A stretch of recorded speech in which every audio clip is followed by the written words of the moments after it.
Welcome back to the Film Geek Halloween special. Today I've decided to take a break from the ghouls, the goblins, the violent, and the spooky scary to bring you something a little bit more family friendly and one that was always fun around my household in the spookiest of seasons. And today I am talking about the 2005 film Wallace and Gromit, The Curse of the Were-Rabbit. Thank you, Mr. Wallace. All in a night's work, Mrs. Much. Oh, cute little fella, isn't it?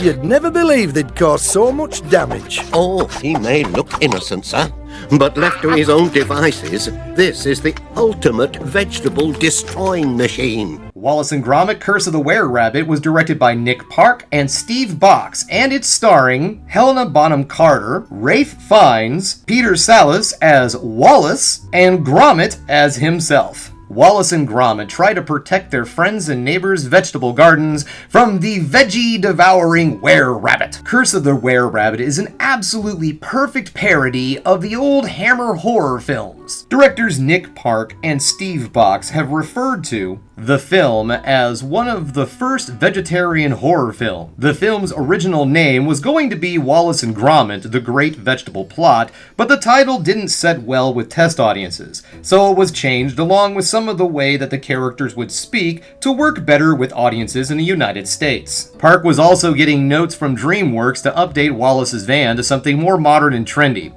Park convinced them to stick with a more old-fashioned look because he felt it made the film look more ironic. Wallace and Gromit was released October 7, 2005, and it grossed $195 million worldwide on a $30 million budget, so the film was an international success. However, only $50-some million of that gross box office was from the United States, where DreamWorks considered the film to be kind of a dud. So what do I like about this movie? This is an absolutely perfect family Halloween film. It may not take place at Halloween in the movie, but it really gives you that vibe because it is a very good family-friendly parody of the old Hammer films. Except for that extremely neon red blood, you get lots of vegetable goo. This movie translates well to both adults and kids. You have plenty of humor for the kids, lots of slapstick goofiness,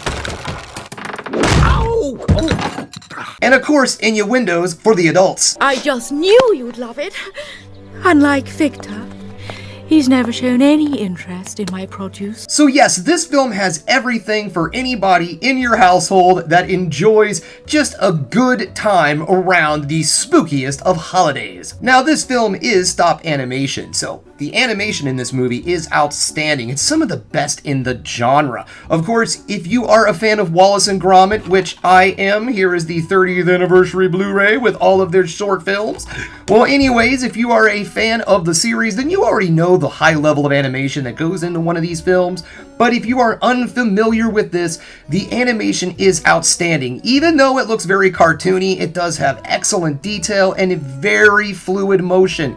Even though it looks very cartoony, the fluid motion of the characters actually makes them look like real creatures come to life. So if you're looking for something that's just plain fun, slightly spooky, but mostly just silly, goofy fun this Halloween season for the little ones, this is definitely a solid film for you to put on. And it's also fun for the adults. This is not one of those movies that you're gonna sit there and just be like, okay, when is this freaking thing gonna end? You are going to enjoy every moment just like the kiddos in front of you. So this is a really good one to put on, maybe to let them wind down once they get home from a trick-or-treating. Put on the old Were-Rabbit, let them sit there for a bit, and then off to Dreamtown, right? And then what do? You dive into that candy, baby. I see you. Hey, cheers.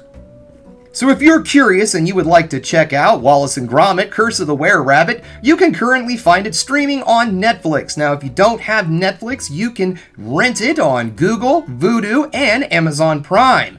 Good news, Wallace and Gromit fans also. I have found out that they have something new for us in 2024. I'm not quite sure what they have in store, just that there is going to be something Wallace and Gromit coming our way in 2024.